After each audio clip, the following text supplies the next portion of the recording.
하나님 말씀 보겠습니다. 오늘 우리에게 주신 하나님의 말씀 요한복음 12장 1절로 8절까지의 말씀입니다. 요한복음 12장 1절로 8절까지의 말씀 신약 167면에 있습니다. 12장 1절로 8절 말씀입니다. 우리 한 목소리로 합독하시겠습니다. 6월절 엿새 전에 예수께서 베다니에 이르시니 이곳은 예수께서 죽은 자 가운데서 살리신 나사로가 있는 곳이라. 거기서 예수를 위하여 잔치할세 마르다는 일을 하고 나사로는 예수와 함께 앉은 자 중에 있더라. 마리아는 지극히 비싼 향유 곧 순전한 나드 한 근을 가져다가 예수의 발에 붓고 자기 머리털로 그의 발을 닦으니 향유 냄새가 집에 가득하더라. 제자 중 하나로서 예수를 잡아줄 가룟 유다가 말하되 이 향유를 어찌하여 300데나리온에 팔아 가난한 자들에게 주지 아니하였느냐 하니 이렇게 말함은 가난한 자들을 생각함이 아니요 그는 도둑이라 돈꾀를 맞고 거기 넣는 것을 훔쳐가미러라. 예수께서 이르시되 그를 가만두어 나의 장례할 날을 위하여 그것을 간직하게 하라. 가난한 자들은 항상 너희와 함께 있거니와 나는 항상 있지 아니하리라 하시니라. 아멘.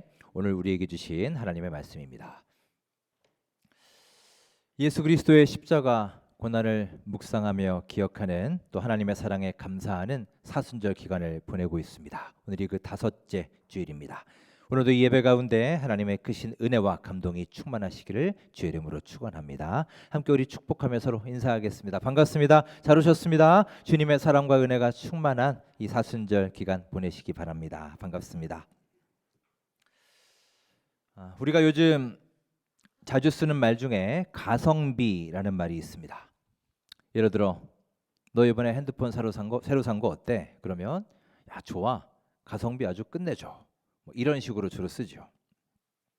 가성비는 가격 대비 성능 비율의 준말로 소비자가 지급한 가격에 비해 그 제품의 성능이 얼마나 좋은가, 얼마나 큰 효용이 있는가를 나타내는 척도입니다. 즉 효율성을 강조하는 지금 이 시대에 아주 잘 어울리는 말입니다. 이 가성비와 관련하여 제가 아는 한 목사님의 이야기를 소개해 드립니다. 서울에서 목회하시는 목사님인데 재작년 사순절 기간에 있었던 일입니다. 그 해가 그 목사님의 안식년이었습니다.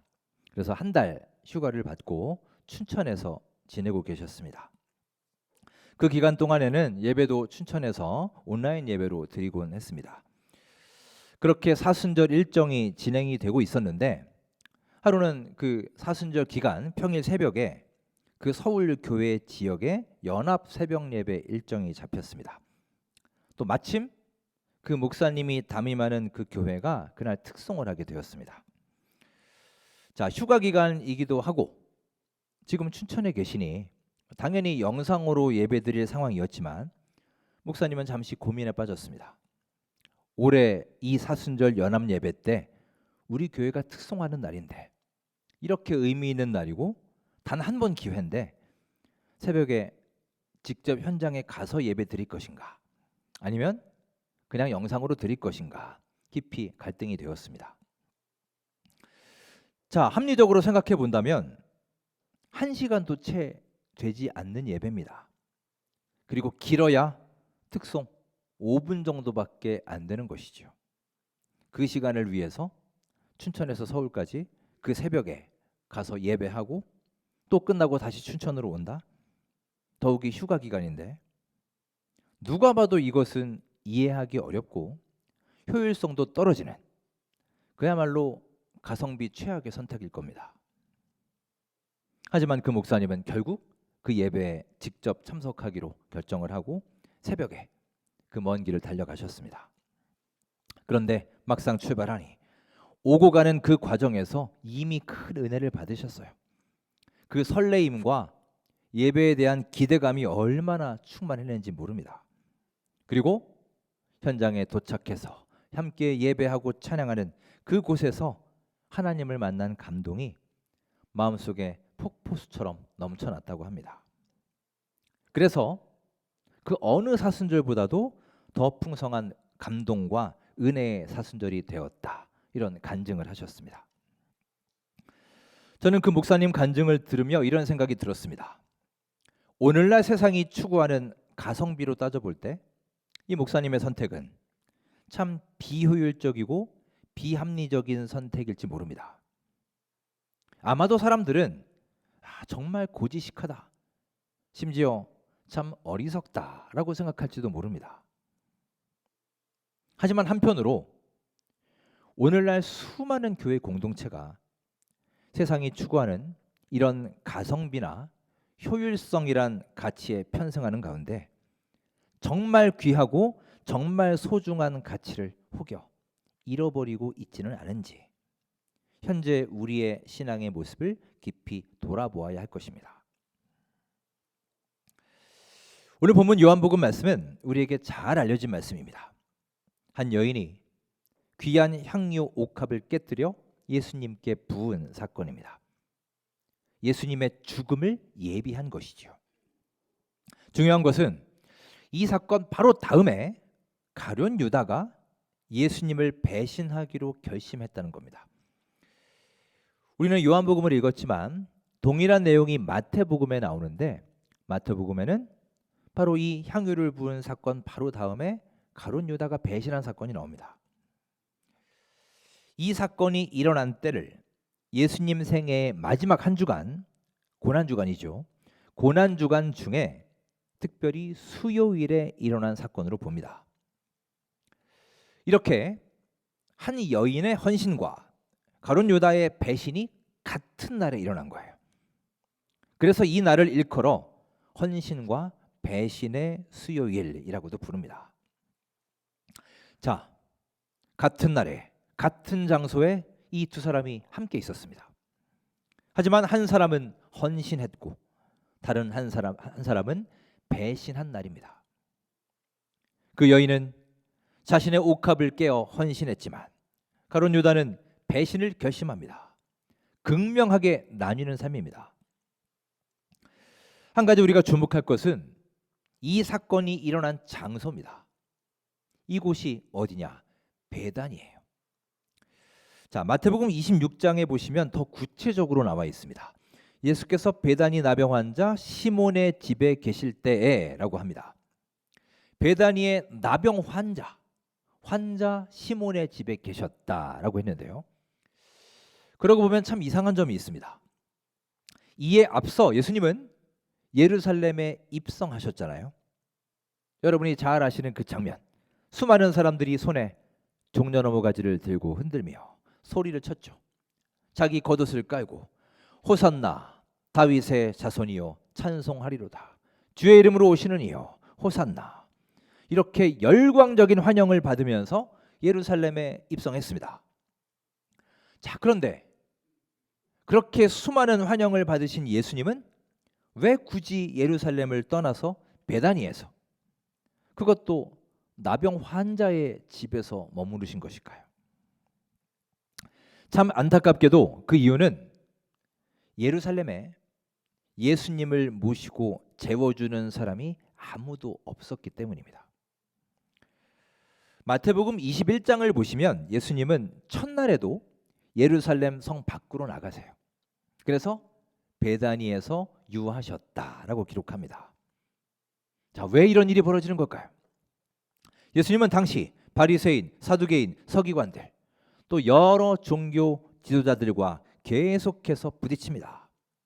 그러면서 점점 예수님에 대한 반감이 커져갔어요. 그들의 미움을 샀습니다. 결국 다들 그들의 눈치를 보면서 아무도 예수님 일행을 예루살렘 내에 모시지 않았던 겁니다. 어떻게 이럴 수 있을까요? 예루살렘에 입성하실 때만 해도 그 수많은 무리들이 열광적으로 환영을 했는데 그 수많은 사람들 중에 정작 자신의 집을 내준 사람이 단 한 명도 없었다는 거예요. 이게 믿어지시나요? 여러분, 이 무리들을 통해 알 수 있습니다. 환영과 헌신은 별개 문제라는 거예요. 환영하는 것은 쉽습니다. 반가움에 환호할 수 있고 찬양할 수 있고 소리칠 수 있어요. 그것은 그리 어렵지 않습니다. 하지만 나의 집을 내어드리는 것, 나의 공간을 제공하는 헌신은 결코 쉽지 않은 겁니다. 나의 희생과 손해를 감수해야 되기 때문입니다. 자, 이 시간 여러분께 묻습니다. 나는 예수님을 그저 환영하는 사람입니까? 아니면 예수님께 헌신하는 사람입니까? 하나님의 아들 예수님은 이 땅에서 수많은 거절을 당하셨습니다. 정말 머리 둘 곳이 없으셨어요. 태어날 때도 그렇습니다. 당시 모든 사람에게 거절당하시지 않았나요? 그래서 차가운 마국간에서 태어나셨습니다. 오늘 본문도 마찬가지입니다. 마지막 길, 심지어 죽으러 가시는 그 길에서조차 다 거절당하십니다. 아무도 예수님의 일행을 모시려 하지 않았고 결국 예루살렘을 떠나 베다니의 나병 환자의 집에서 주무실 수밖에 없었습니다. 이미 사람들의 마음은 예수님 외에 다른 것들, 자기들의 유익과 편리함과 욕심으로 가득 차 있었던 것이지요. 1980년대 하덕규 목사님이 속해 있던 시인과 촌장에 가시나무라는 노래가 있습니다. 아시는 분 많을 겁니다.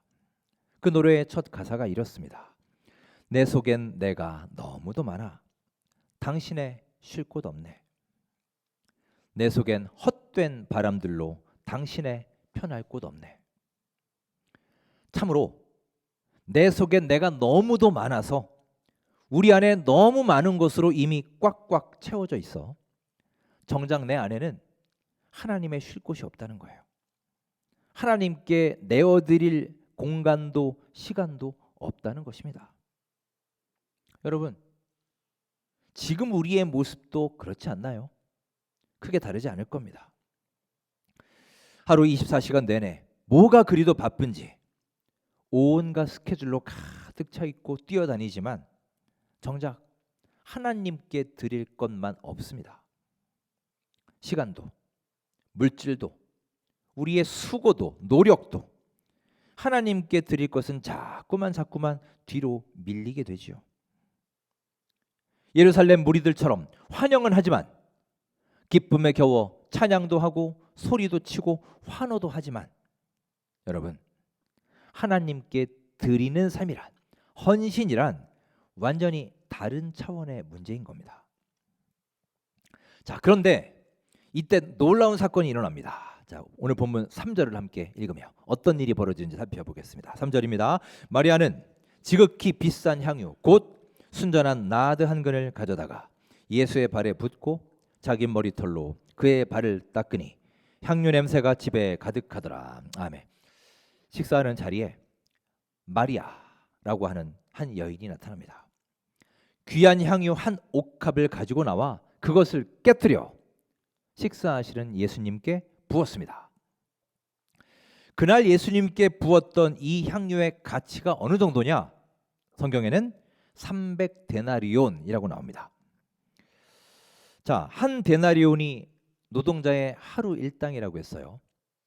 그러니 300데나리온이면 거의 1년치 월급입니다. 연봉이라고 보시면 돼요. 자, 사람마다 연봉이 좀 다르겠지만 지금으로 환산해 보면 그래도 몇 천만 원은 되지 않겠습니까? 그 정도 금액의 향유를 그냥 한 방에 다 쏟아 부은 거예요. 보통 일이 아니죠. 그러자 이 모습을 지켜보고 있던 가룟 유다가 말합니다. 자, 우리 5절을 함께 읽으며 그가 뭐라고 하는지 볼까요? 읽겠습니다. 이 향유를 어찌하여 300데나리온에 팔아 가난한 자들에게 주지 아니하였느냐 하니. 아멘. 그의 반응이 어떻습니까? 분개하고 있죠. 아마 우리 같아도 그 현장에 있으면 놀라지 않았을까요? 아니, 이 귀한 것을, 이것을 팔아 가난한 자들에게 나눠줄 것이지 이게 도대체 무슨 짓이냐라는 거예요. 그의 그 비효율적이고 비합리적이며 가성비 떨어지는 행동에 분개하면서 따지고 있습니다. 마태복음 26장 8절에서는 무슨 의도로 이것을 허비하느냐라고 표현합니다. 허비한다라고 했어요. 즉 사람들의 눈으로 볼 때, 유다의 눈으로 볼 때 이것은 완전한 허비이며 낭비였던 것입니다. 자, 그런데 여기서 중요한 것은 예수님의 반응 아닐까요? 예수님은 맞다. 네가 정신 나갔구나. 네 1년치 연봉을 왜 여기에다 쏟아붓고 낭비하느냐. 이렇게 말씀하지 않으셨습니다. 자, 그러면 예수님은 뭐라고 말씀하셨나요? 자, 10절 11절 우리 함께 읽겠습니다. 예수께서 아시고 그들에게 이르시되 너희가 어찌하여 이 여자를 괴롭게 하느냐? 그가 내게 좋은 일을 하였느니라. 가난한 자들은 항상 너희와 함께 있거니와 나는 항상 함께 있지 아니하리라. 예수님은 그가 내게 좋은 일을 하였다. 향유를 부은 그 여인을 칭찬하시고 이렇게 평가하셨습니다. 세계적인 신학자 독일의 폴 틸리는 예수님 앞에 향유를 부은 이 여인의 자세에 대해 거룩한 낭비라는 표현을 썼습니다. 거룩한 낭비. 사실 두 단어가 어울리지 않는 말이죠. 즉 돈으로 환산하면 수백 데나리온에 해당되는 향유를 한 번에 쏟아부은 것은 낭비처럼 보인다. 하지만 그 여인은 그것을 아끼지 않았다. 왜냐? 바로 사랑 때문이라는 거예요. 일반적으로 우리는 낭비라 하면 부정적인 의미로 사용을 하죠. 어떤 물건이나 자원을 절제하지 않고 함부로 사용하는 것, 남용하는 것을 낭비라고 부릅니다. 하지만 여러분, 인간관계에서는 다릅니다. 어쩌면 우리의 주고받는 모든 사랑은 일종의 낭비라고 볼 수 있을 거예요. 여러분, 우리가 누구를 진정으로 사랑해 보세요. 우리 자녀에 대한 사랑, 또 우리 연애할 때 깊은 사랑에 빠지면 우리의 어떤 이성, 합리성, 이것에 벗어난 행동들이 많이 생기지 않습니까? 왜냐? 사랑이라는 것이 아낌없이 주는 행위이기 때문이에요. 그렇게 본다면 우리가 드리는 지금 이 예배도 거룩한 낭비라 할 수 있습니다. 세상 사람들의 눈으로 우리를 본다면 지금 우리가 마치 시간 낭비하는 것처럼 보일 수 있지 않을까요? 일요일 아침마다 다들 모여서 뭐 하고 있는 것이냐? 이 시간 동안 책을 읽어도 몇 권을 읽을 것이고 열심히 일을 하면 돈도 벌 것이고 하다못해 잠이라도 푹 자면 건강에도 도움이 될 터인데 정말 일요일마다 나와서 드리는 이 예배라는 행위는 가성비 떨어지는 시간 낭비처럼 보일 수 있을 것입니다. 오늘 말씀의 제목을 헌신과 낭비라고 했습니다. 여러분, 하나님 앞에 부어지는 시간, 하나님께 드리는 시간이 바로 예배입니다. 그래서 예배는 곧 헌신이에요. 제가 거듭해서 강조하지만 예배는 우리가 무언가를 받는 시간이 아니라 하나님께 드리는 시간입니다. 하나님께 찬양을 올려드립니다. 기도를 통해 나의 회개와 고백과 간구를 올려드립니다. 우리의 시간을 내어드리고 수고와 봉사와 물질을 하나님께 드릴 때 그것이 하나님께 상달된 후에 하나님이 우리에게 은혜를 주시고 기쁨과 위로와 치료를 선물로 주시는 것입니다. 여러분, 이 한 번 한 번의 예배가 진정한 헌신이 있는 예배, 거룩한 낭비의 시간이 될 수 있기를 주님의 이름으로 축원합니다. 자, 그런데 바로 그날 또 하나의 중요한 사건이 일어납니다. 예수님의 12 제자 중 한 명인 가룟 유다가 배신을 결심한 거예요. 한 사람이 헌신했던 그날 다른 한 사람은 배신을 결정합니다. 한 사람이 아무 계산하지 않고 거룩한 낭비로 헌신했던 그날 이 사람은 계산기를 두드리면서 배신했습니다. 서로 전혀 어울릴 것 같지 않은 헌신과 배신이 같은 날 같은 장소에서 동시에 탄생한 거예요. 두 사람 다 돈 앞에 있었으나 한 사람은 그 물질을 예수님께 드렸고 다른 한 사람은 바로 그 돈 때문에 스승을 배신합니다. 여러분, 지금 우리의 주변에도 또한 우리 안에도 이런 두 가지의 모습이 존재하지 않습니까? 하나님 앞에 나의 시간과 물질을 허비하듯이 드리는 거룩한 낭비의 삶이 있는 반면에 시간 때문에, 돈 때문에 하나님을 파는 삶이 또한 우리 안에 있는 거예요. 여러분, 마리아의 헌신과 유다의 배신이 같은 날에 일어났다는 사실을 기억하십시오. 이것은 절대 우연이 아닙니다. 우리 삶의 가장 현실적인 문제이자 가장 극복하기 어려운 두 가지를 말하고 있는 거예요. 바로 이 두 가지, 시간의 문제와 물질의 문제. 우리가 이 문제 극복하지 못하면 우리 신앙이 자랄 수 없다라는 것을 보여줍니다. 사람들은 주장합니다. 이 향유를 팔아라. 그래서 가난한 자들에게 나눠줘라. 여러분, 지금 이 시대에도 이 논리는 계속해서 이어집니다. 교회를 향한 여러 비난의 목소리들이 있죠. 그 중에 상당 부분이 바로 헌금에 대한 것입니다. 그래서 교회에 헌금하지 말라라고 외치잖아요. 차라리 그 돈으로 어려운 사람들 구제해라라고 합니다. 물론 구제는 중요합니다. 그리고 실제로 신앙생활을 안 하는 사람 중에도 어려운 사람들을 위해 열심히 구제하는 사람이 있습니다.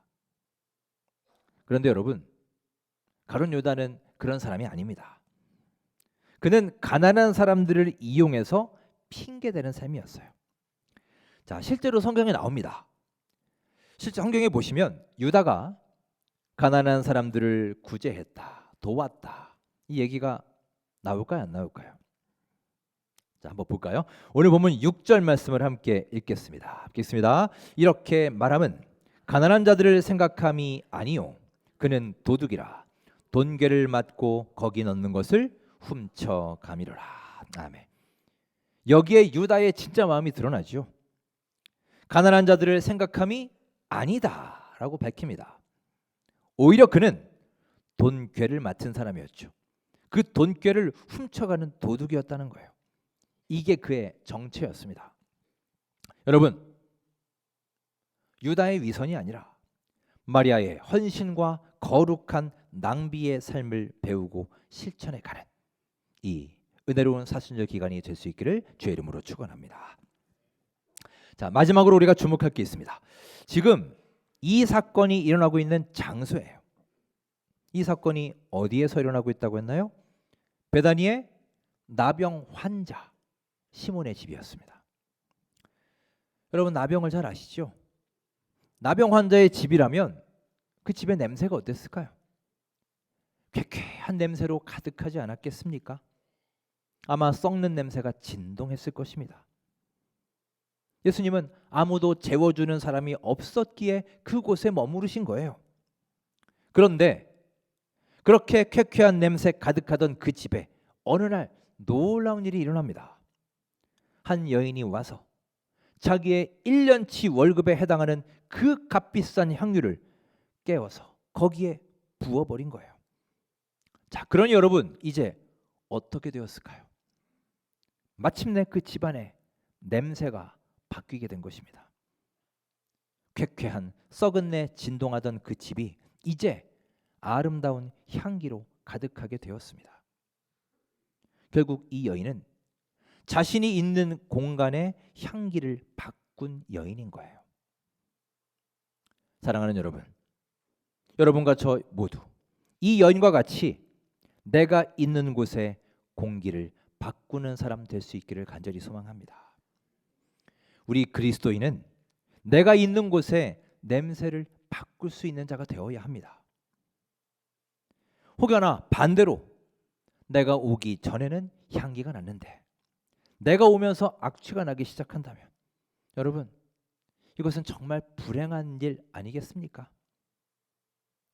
우리의 가정과 내가 있는 직장과 일터의 공기를 바꿔가시기 바랍니다.